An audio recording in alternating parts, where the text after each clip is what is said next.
Chester, who had come after them, held his head in his hands as he helplessly watched the situation unfold in front of him. It's all over. The kiddo and my brother are at it again. Justin was domineering. Everything was fine when Pete was obedient, but he could also be stubborn and obstinate. After all, like father, like son. Once he refused to behave, chaos would always inevitably ensue, and it was left to Chester to negotiate peace. He was just thinking of calling his parents for backup when he noticed that Justin had stopped in his tracks. Chester watched in surprise. This didn't normally happen. Justin was frozen to the spot, still holding the child. Cherry was crying hard and her sobs racked her tiny little body. She touched Justin's face with her hand. "Dad, you're my daddy." Justin was at a loss for words. His son always had a sullen look on his face, but now the child seemed a lot more animated. Big teardrops rolled down from dark eyes, accompanied with distressed wails. It made Justin feel extraordinarily helpless.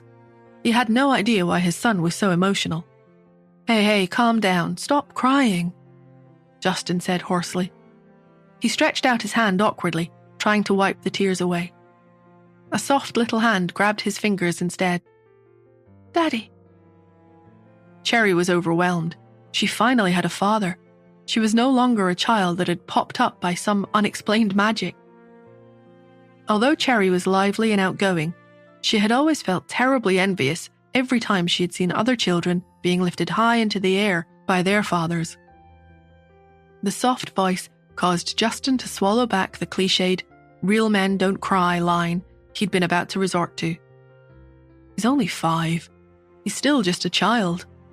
Justin's usually hard heart softened. Instead, he chided gently. "Oh, really now? Crying and making a fuss just because of some food?" He put the child back on the ground. Cherry clasped his large hand tightly, as though she was afraid he'd disappear. She looked up and said, "Let's have dinner together, Daddy." Justin looked at his watch. "I only have an hour." Chester watched them speechlessly. Until now, Pete had gone home hungry and accepted punishment, instead of pushing his luck. Something must have changed in him. Cherry was terribly excited. She had found such a handsome father. She didn't stop to question this life-changing revelation. She chatted to him constantly. "Eat this, Daddy. This is expensive."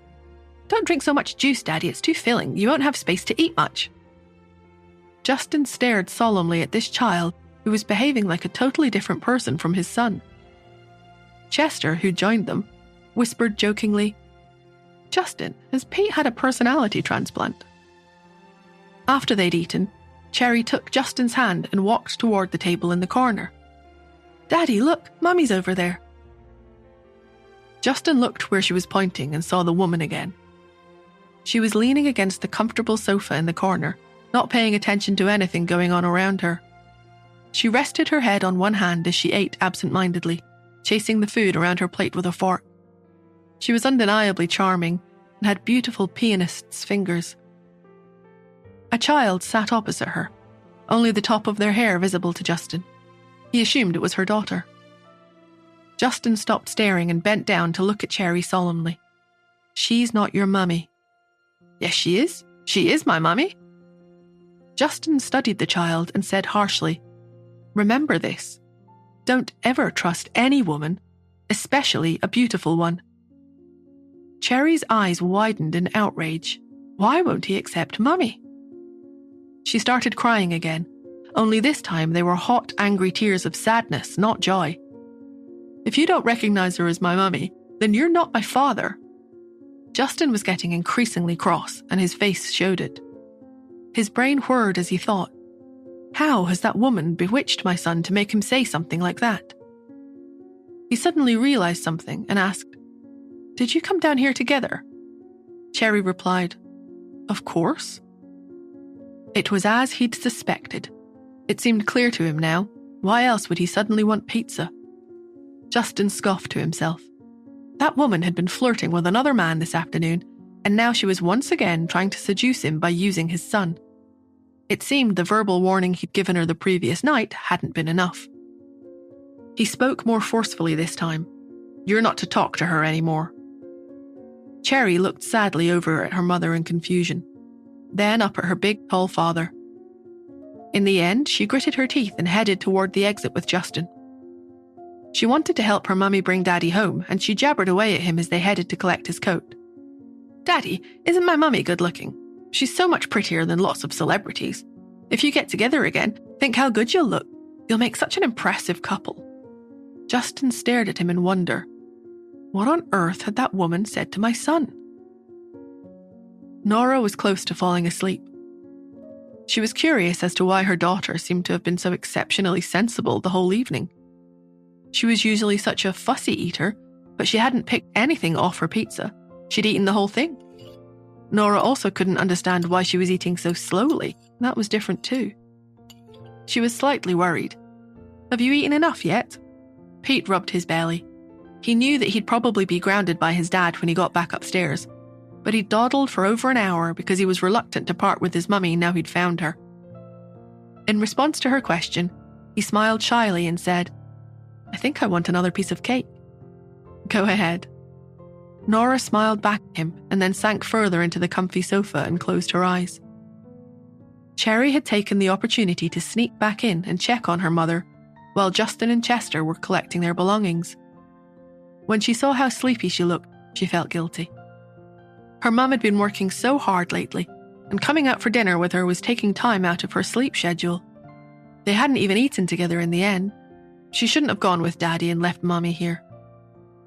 Cherry walked over and sighed. "Are you sleepy, Mummy? Let's go back upstairs." "She's finally full," thought Nora as she stretched. "Okay."